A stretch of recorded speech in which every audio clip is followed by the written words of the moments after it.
o dinheiro ele tem valor no tempo. Vocês entendem sobre o valor do dinheiro no tempo? Tá, eu vou explicar de uma forma bem simples. Todo país tem a sua capacidade produtiva, que a gente chama de PIB, é o Produto Interno Bruto. Tem a capacidade produtiva e tem a quantidade de dinheiro que tem em circulação no país. O dinheiro que o próprio país mesmo fez, que, né, o Banco Central lá fez o dinheiro. Então a gente tem a quantidade de dinheiro e uma capacidade produtiva. Essa quantidade de dinheiro e a capacidade produtiva, ela tem relação direta. Então, o preço das coisas é determinado de acordo com a quantidade de dinheiro que tem no mercado. Se eu produzir muito e a quantidade de dinheiro não crescer na mesma proporção, porque é claro que vai crescer, porque se tem produção, então vai gerar riqueza, né? Só que se eu tiver mais produto do que a quantidade de dinheiro que tem não crescer na mesma proporção, a tendência é que o preço caia, ou pelo menos se mantenha estável. Mas se acontece o contrário, eu tenho um crescimento do dinheiro mais acelerado do que o crescimento produtivo, aí a gente tem um processo de inflação. Sempre acontece isso. O dinheiro ter mais do que a capacidade produtiva. Porque para produzir é mais difícil. Ninguém constrói uma fábrica gigantesca da noite para o dia. Leva tempo. Né? Mesmo uma companhia pequena, para ela crescer e poder contratar mais um funcionário, vai levar tempo. Então, a capacidade produtiva ela é mais onerosa, mais difícil do que você produzir dinheiro. Porque a partir do momento que você começa a produzir ali, você vendeu, já tem dinheiro. O dinheiro entra muito rápido. Para você fazer ele é mais difícil. E ainda tem a questão que o governo sempre faz os incentivos fiscais, né? Aí o que acontece? Ele coloca dinheiro na economia. Aí quando ele coloca dinheiro na economia, gera inflação. É por isso que nós, os economistas, criticamos muito o tipo de governo que a gente tem, por exemplo, hoje lá no Brasil. Porque é um governo populista, que ama dar benefício para o povo. E o problema é que as pessoas, quando ela não tem educação financeira, ela acha que aquilo é muito bom. Quem é que não quer ganhar dinheiro? Eu falar que eu vou distribuir dinheiro para todo mundo aqui, vai ter alguém que vai falar que não quer? Gente, todo mundo quer ganhar dinheiro. Pois é. Aí eles acham aquilo o máximo. Uau, Bolsa Família, Bolsa Auxílio não sei o quê, auxílio da escola, auxílio da saúde, para tudo. E isso injeta dinheiro na população. Só que aí vai gerar inflação, porque é mais dinheiro, só que não colocou o povo para trabalhar, para produzir.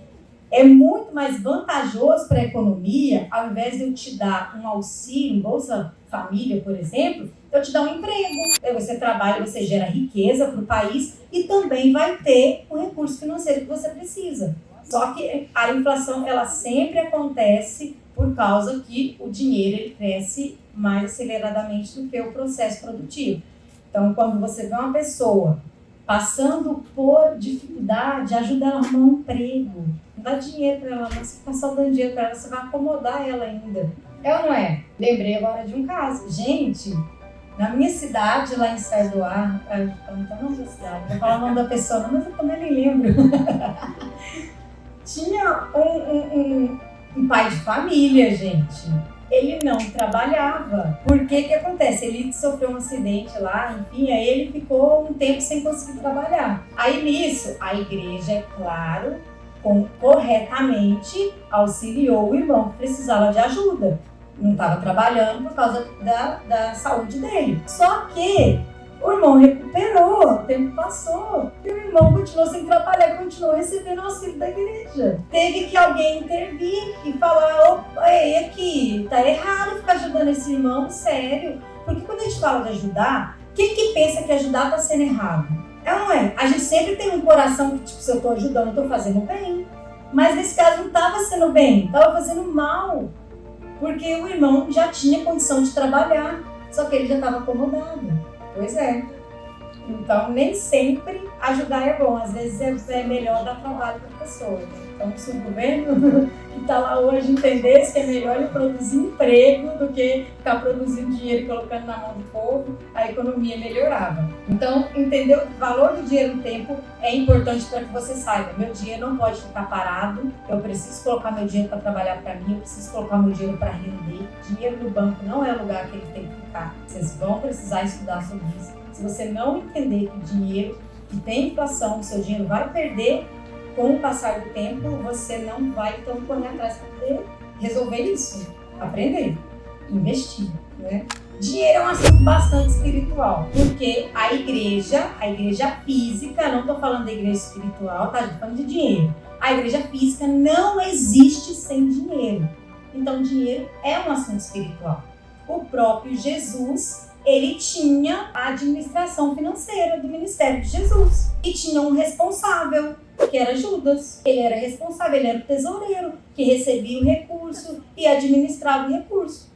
Então, até o ministério de Jesus precisou de dinheiro. Agora a gente vai falar que na igreja não precisa de dinheiro? Tem gente que parece que acha que a igreja não precisa de dinheiro. Sabe por quê? Que tem muito cristão, eu tô falando de membro batizado que toma Santa Ceia, que acha que a igreja não precisa do dinheiro dele. Tanto que não é dizimista e não é ofertante. Quem não é dizimista, eu entendo que é porque acha que a igreja não precisa. Só que tudo isso que a gente está vendo aqui tem um custo. A estrutura da igreja tem um custo. Né? Para manter a igreja, vai chegar aí. Do mesmo jeito que chega lá na sua casa a conta de água, de luz, do gás, na igreja também chega. Então, o dinheiro é um assunto espiritual, sim. A Bíblia fala sobre finanças. Gente, eu achei muito incrível isso. A Bíblia tem mais de 2.300 versículos que falam sobre dinheiro, prata, ouro, finanças, administração. Mais de 2.300 versículos. Então, se você pegar para estudar a Bíblia, só do que ela fala acerca do dinheiro, dá para estudar muita coisa, porque mais de 2.300 versículos que você tem para estudar. Só acerca do dinheiro. Vamos falar então sobre o dízimo, já que eu já comecei falando, né? Sobre o dízimo. O Antigo Testamento é tão palavra de Deus quanto o Novo. O dízimo ele vai dizimar, não é nós fazer tudo que tem que fazer, aí se sobrar eu dou. Porque aí tá errado. Não faz diferença com o nosso. O dízimo ou ele é o primeiro ou nem precisa de dar. É isso mesmo. Porque Deus não precisa de Se você Deus não precisa de resto. Exatamente. Ou ele é o primeiro ou nem precisa de dar. O que acontece? No Novo Testamento, a gente não tem nenhum versículo que fala sobre tem que dizimar. No Antigo Testamento a gente tem vários. No Novo não tem. Mas por que não tem? Aí agora a gente olha a questão cultural. Os judeus, eles já eram acostumados a fazer o dízimo. Então isso já era do costume deles. Era tão cultural isso para eles que não precisava mais ficar falando tem que trazer o dízimo. Eles já traziam, já fazia parte da rotina deles. É igual acordar de manhã. Você levantou, por quê? Você acordou, levantou, faz parte, entendeu? E também, na igreja primitiva, eles davam mais do que o dízimo. Então, você não vai ver o apóstolo Paulo repreendendo a igreja, falando, traga os dízimos, porque eles davam mais do que o dízimo. Eles davam tudo, gente. Na igreja primitiva, eles vendiam os seus bens e eles entregavam tudo na casa do Senhor. Para então, o líder, né, dividir, repartir com o povo conforme a necessidade de cada um. Então, aí ele vai falar assim, aqui, você deu tudo que você tem e agora o dízimo. Não, ele não vai pedir o dízimo, porque já deu tudo. Entende? Por isso que não tinha essas advertências no Novo Testamento, porque a igreja do Senhor, ela já estava habituada a trazer o dízimo. Elas já davam o dízimo. Você só vai ver correção daquilo que está errado, que a igreja está fazendo certo. Você não vai ver o pastor Hugo pregando uma coisa que ele está vendo que a igreja está fazendo certo, ele está lá ensinando e corrigindo como se a igreja estivesse fazendo errado. Ele não vai fazer isso. Ele vai olhar o que a igreja realmente está precisando, porque sempre vai ter. Nós somos falhos e imperfeitos. Então, sempre vai ter coisas para a gente corrigir. Então, nesse aspecto, não houve correção porque a igreja já estava habituada. Era uma questão cultural daquela época. Mas não é porque não é para trazer o dízimo. Porque a casa do Senhor, ela continua precisando ser sustentada. Porque antes precisava trazer o dízimo para ter mantimento, agora não precisa, não. E a igreja vai descer do céu? Deus vai abrir assim o céu, vai descer a igreja pronta, assim, com as paredes levantadas, as poltronas cochoadinhas. A água vai vir direto do trono de Deus para a gente beber. Ué, gente, continua necessitando que a igreja traga os dízimos para que haja mantimento na casa do Senhor. Isso não mudou, não? Entende? Ah, mas isso não é doutrina. Você faz como você achar melhor. Mas, aí a gente vai pela questão do amor ao dinheiro. Se você não está entregando o dízimo porque seu dinheiro é mais importante para você do que o sustento da casa do Senhor, é desse jeito que você está amando as coisas do Senhor? E eu sei que existem pessoas que são membros e não são dizimistas. E as pessoas que são membros e não são dizimistas é porque elas não entenderam o propósito do dízimo. Dízimo não se trata de você dar dinheiro para a igreja, se trata de você evangelizar pessoas. No início eu falei, a igreja do Senhor, a igreja espiritual, ela não precisa de dinheiro para existir. Até debaixo de uma árvore, sentado no chão, se prega a palavra do Senhor e as pessoas se convertem ao Senhor, se arrependem dos seus pecados. Porém, isso não daria certo nos nossos dias, né, gente? É ou não é? A gente conseguiria converter a Filadélfia, trazer a Filadélfia para o Senhor, sem ter um espaço físico para essa pessoa vir? Não tem como, gente.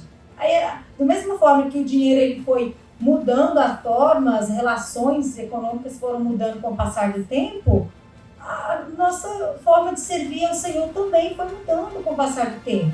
Tem algumas coisas que são necessárias. E isso é evangelizar, você trazer o dízimo é você evangelizar, é você garantir que a pessoa vai vir à casa do Senhor, vai ouvir a palavra do Senhor, porque terá um lugar para ela vir. Tem um microfone para falar e ela conseguir ouvir lá no final, lá no cantinho. Entende? Tem uma estrutura para receber ela. E através disso ela vai ouvir a palavra do Senhor, ela vai se arrepender de seus pecados e servir ao Senhor. Entende? Então, dar o dízimo é muito mais do que sustentar a obra do Senhor. Ganhar almas. Quem ama a obra do Senhor, quem ama o Senhor, quem ama as almas, ela vai ser dizimista. Eu não tenho dúvidas disso. Para mim, uma pessoa que não é dizimista, porque ela não tem amado as almas que estão padecendo aí fora, precisando, necessitando do amor do Senhor. Mas tem uma coisa também muito incrível que nos ensina sobre o dízimo. Fala que se você trouxer os dízimos, o Senhor vai repreender o devorador. Quer dizer que se o Senhor está falando que ele vai repreender o devorador, é porque existe um devorador. Existe uma obra maligna que entra na vida das pessoas, na vida financeira das pessoas e destrói as pessoas. E é muito fácil isso acontecer, gente. Sabe por quê? Nós precisamos do dinheiro para tudo. Então, quando você não tem dinheiro, o que acontece? Quando você não tem dinheiro, você desespera. Você tem as contas para pagar e não tem como tirar o recurso. Então, você vai ficar desesperado. Então, é muito fácil o devorador entrar na sua casa e promover uma confusão na sua vida. Um dos maiores índices de divórcio, isso no Brasil, né? Porque aqui eu não sei, mas deve ser da mesma forma, mas teve uma pesquisa que revelou que o maior índice de divórcio, primeiro é por infidelidade, o segundo é por questões financeiras. E às vezes não é pessoas que são extremamente pobres, aí pela falta do dinheiro, então se divorciaram. Não, por não saberem administrar os recursos, por não conversarem, não falar sobre o assunto. Tem gente que acha que dinheiro é um assunto que não tem que ser falado. Tem gente que acha que se pedir dinheiro no púlpito tá ofendendo. Aquela igreja só sabe pedir dinheiro. Não, gente, dinheiro é um assunto normal. Precisa ser dito, nós precisamos de dinheiro o tempo todo. Então, por que eu não vou falar sobre dinheiro? Então, o devorador é exatamente o inimigo, gente. Posso dizer que é um demônio devorador? É um espírito do mundo. Então, pensa, gente. Às vezes a pessoa está passando por problemas financeiros e é, na verdade, um espírito demoníaco na vida dela. É o devorador. Por quê? Porque não é dizimista. E o Senhor, exatamente, quando fala do devorador, é exatamente isso. É coisas assim que não acontece com ninguém, mas com essa pessoa acontece. É coisa que acontece de vez em quando, com essa pessoa acontece toda hora. Por quê? Isso é permissão do Senhor. Porque ele disse, eu expulsarei o espírito devorador. Para quem? Para os dizimistas. Então, essa promessa é uma promessa para quem é dizimista. Então, quem não é dizimista, agora eu vou falar como economista. Quem não é dizimista está perdendo dinheiro. Porque pensa, a gente tem que maximizar os ganhos da gente e os lucros da gente, né? Não vou ser dizimista, eu vou perder dinheiro sem nem ver. Porque, né, o meu pneu vai furar toda hora. Isso não é, financeiramente não é nem inteligente.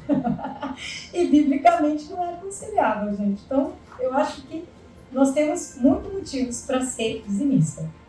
Então, gente, tem mais ainda. Eu falei, mas ainda tem mais motivo para ser dizimista, gente. Tem promessas de bênçãos. Não é só expulsar o devorador para o seu dinheiro ir com coisa que você nem viu. É também para chegar dinheiro de lugar que você não está nem vendo. É, sério. Sério, você vai ver. Tem dia que eu não estou nem sabendo esse dia. Apareceu mais um serviço. Gente, minha agenda já está lotada, está aparecendo mais cliente. O negócio é que a pessoa não vê isso. Ele quer, na verdade, ver a espécie, entendeu? E às vezes Deus te abençoa de uma forma tão assim, que às vezes isso não foi por acaso. Peguei mais 5 casas na semana, né? Isso aqui é porque eu tinha que pegar mesmo. Indicação. Gente, as bênçãos do Senhor, ela vem de forma, digamos que, certa. Ela vem porque é para você. Gente, nada acontece por acaso na nossa vida, não. Nós somos cristãos, o Senhor, Ele planejou a nossa vida. Ele planejou coisas incríveis para cada um de nós. É nós que muitas vezes não fazemos aquilo que o Senhor desejava que a gente fizesse. E é por isso que muitas coisas às vezes acontecem na vida da gente, não é porque o Senhor queria, não. Algumas coisas até que é porque Ele vem para corrigir, né? Que Ele tá vendo que você tá, né, não está muito bem. Mas algumas coisas acontecem simplesmente por escolhas nossas erradas mesmo. Então, o Senhor, Ele quer nos abençoar o tempo todo, gente. Ele planejou coisas incríveis pra gente. Quando você é dizimista, é ofertante, Ele vai te abençoar, não é por acaso, não é porque Ele está abençoando. É Ele que está mandando o cliente. É Ele que está prosperando o seu negócio, o seu trabalho. Seu patrão está elogiando o seu trabalho o tempo todo, não é porque você é boa demais, é o top da galáxia no seu trabalho, não. É porque o Senhor tem te prosperado, Ele tem abençoado o trabalho das suas mãos. Ele tem visto o seu esforço. Você tem trabalhado duro e tem contribuído com a obra dEle. Então esse elogio que você ganha, até esse elogio vem da parte do Senhor. Que Ele está alegrando seu coração, trabalhe. Nosso sustento vem do nosso trabalho. Isso foi o Senhor quem nos deu. Foi como um castigo? Foi. Foi. Quando Adão e Eva pecou, Deus virou para Adão e falou: do suor do teu trabalho comerás. E era um castigo, mas veio do Senhor. Só que depois disso, o Senhor trouxe muitas bênçãos acerca do trabalho. Então começou com um castigo, mas depois veio bênção. Na verdade, o trabalho era prazeroso, né? Já existia o trabalho. Uma fadiga, né? A fadiga. Exatamente. Era um castigo. Exatamente. O trabalho, na verdade, já havia. Ele já trabalhava, ele deu nome para os animais, ele ficava lá o dia todo à toa, né, deitado olhando para o céu. Não. Ele trabalhava, só que não era cansativo, não fadigava, não estressava. Então, né, aí veio essas questões aí pra gente. Mas tem bênção, gente. Aí já gente. Eu entendo que quando o Senhor Jesus, Ele disse: dai a César o que é de César e dai a Deus o que é de Deus. Eu entendo que Ele estava falando sobre dízimo. Porque o que você vai dar para Deus que é de Deus? Ali Ele está falando de dinheiro, gente. Ali Ele estava falando de dinheiro. Daí, o dinheiro que pertence a César, e o dinheiro que pertence a Deus, para poder pagar o imposto. Estava falando ali de dinheiro. Eu entendo que ele está falando de dízimo, porque é o dinheiro que pertence a Deus, é o dízimo. As ofertas você dá conforme o seu coração, a sua vontade, o seu desejo, né? Contribui com alegria. Mas agora o dízimo eu já entendo que ele já é do Senhor.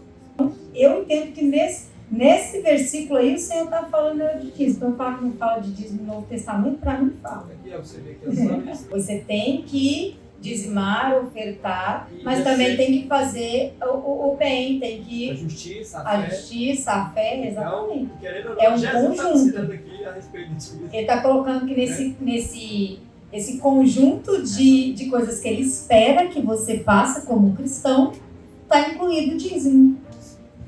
Está incluído o dízimo. O Senhor, ele espera que você faça isso. Porque o Senhor, ele espera que você ame ele mais do que você ama o seu dinheiro. Então, ele espera que você seja dizimista.